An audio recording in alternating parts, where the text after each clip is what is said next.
Hi everyone, I'm Jess, and this is something that I kind of wanted to do anyway, in regards to sort of like the book aspect of writing. So I've currently been rereading Listen for the Lie by Amy Tintera. So what I'm doing is reading each chapter and then writing a short summary on the chapters that I've read, but also writing something that I like about each chapter. So first, before I get into the chapters, because I've read chapters 1 to 5 so far and wrote about them, I just wanted to give a brief summary on Listen for the Lie. So Listen for the Lie is a mystery thriller fiction book that's written by Amy Tintera, and so this story follows the character Lucy Chase, who cannot remember if she murdered her friend. So yeah, as I said, this video is going to be a short summary of each chapter that I've read, as well as some of my thoughts as well, so something that I like about each chapter as well. Hi everyone, I'm Jess, and this is something that I kind of wanted to do anyway, in regards to sort of like the book aspect of writing. So I've currently been rereading Listen for the Lie by Amy Tintera. So what I'm doing is reading each chapter and then writing a short summary on the chapters that I've read, but also writing something that I like about each chapter. So first, before I get into the chapters, because I've read chapters 1 to 5 so far and wrote about them, I just wanted to give a brief summary on Listen for the Lie. So Listen for the Lie is a mystery thriller fiction book that's written by Amy Tintera, and so this story follows the character Lucy Chase, who cannot remember if she murdered her friend. So yeah, as I said, this video is going to be a short summary of each chapter that I've read, as well as some of my thoughts as well, so something that I like about each chapter as well. So as per book rules, I am going to start from chapter 1.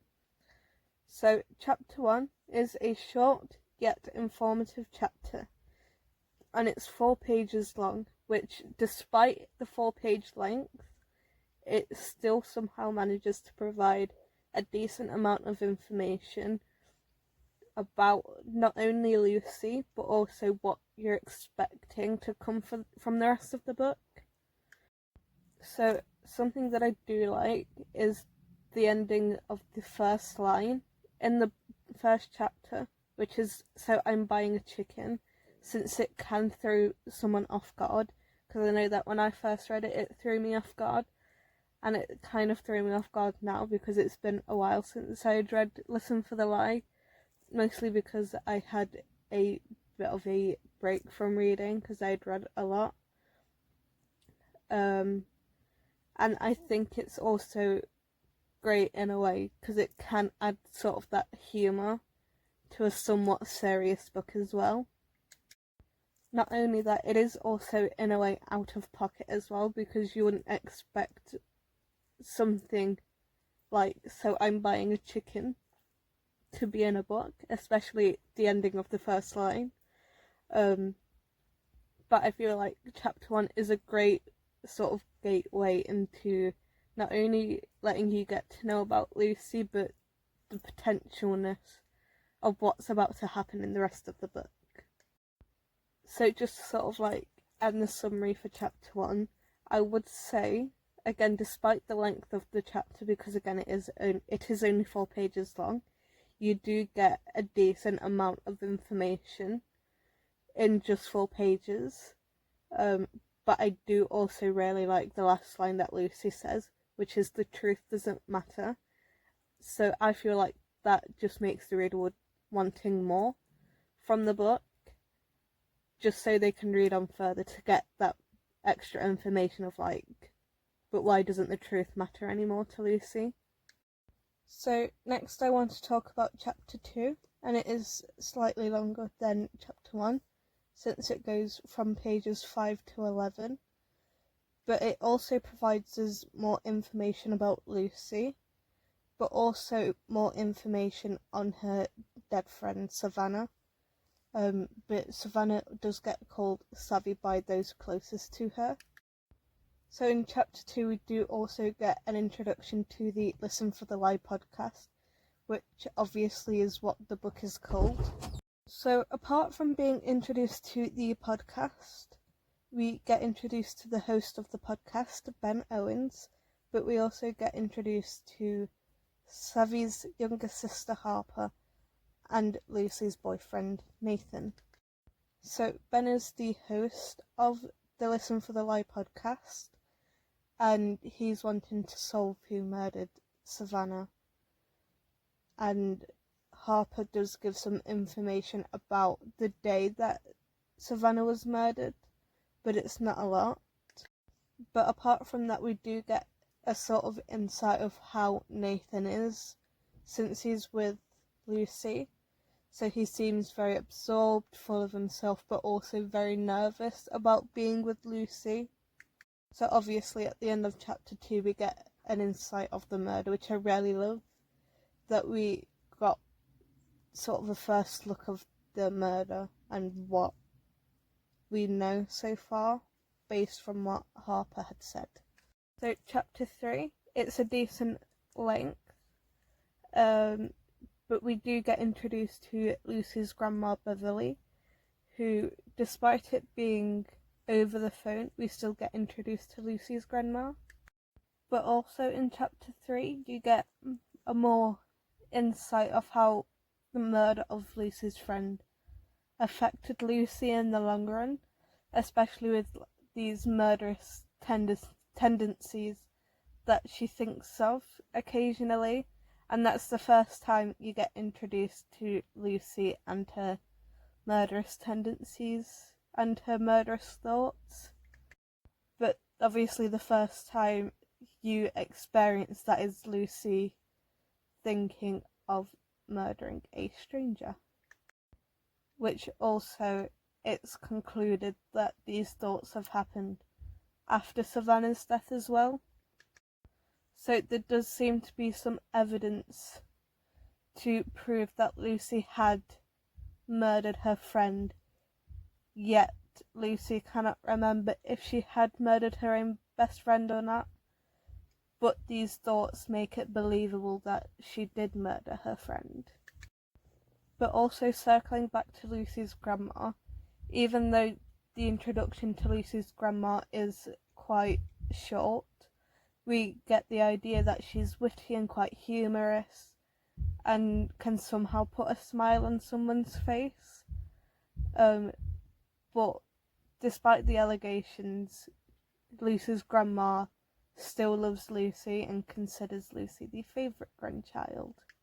But again, I still love how the introduction to Lucy and her thoughts are still sort of like getting fleshed out and seeing how people react to Lucy as well. So in chapter 4 of Listen for the Lie, you get the first sort of like interaction between Lucy and Nathan as they're talking about Lucy going to her grandma's for her 80th birthday party. With that, Nathan didn't hide the fact that he was very happy that Lucy was leaving for a week. In this chapter as well, you do get introduced to Lucy's mum, who's broken her leg, but also somewhat protective, but you don't really know much about her apart from those two facts really. But you do get another insight of the Listen for the Lie podcast as well.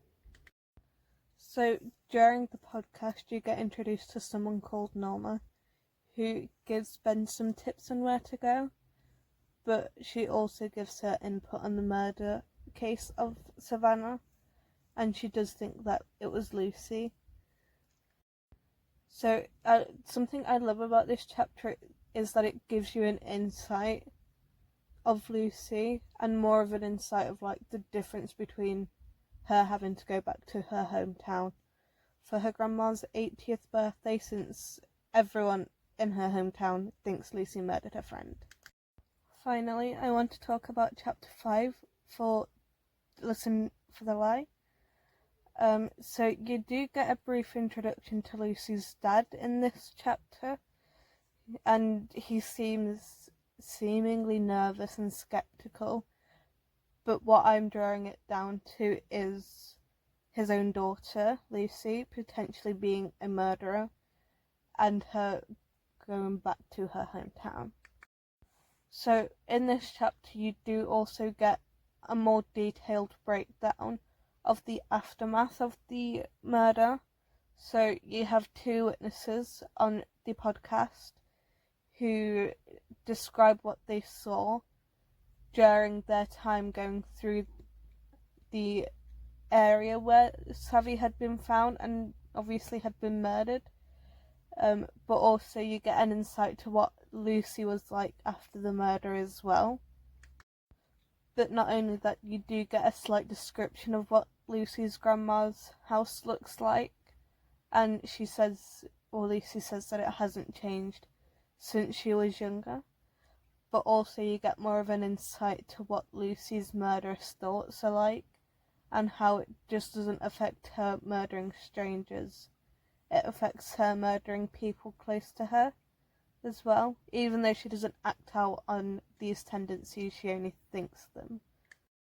So something I do like about this chapter is the fact that you get more of an insight on things like the podcast and Lucy herself, because with the podcast you get more details from different people about the murder and what they found out or what they know, but also you get more of an insight of Lucy and what her thought process is like, and just how much traction the podcast is getting, because it's very popular, especially because people are wanting to know who murdered Savannah.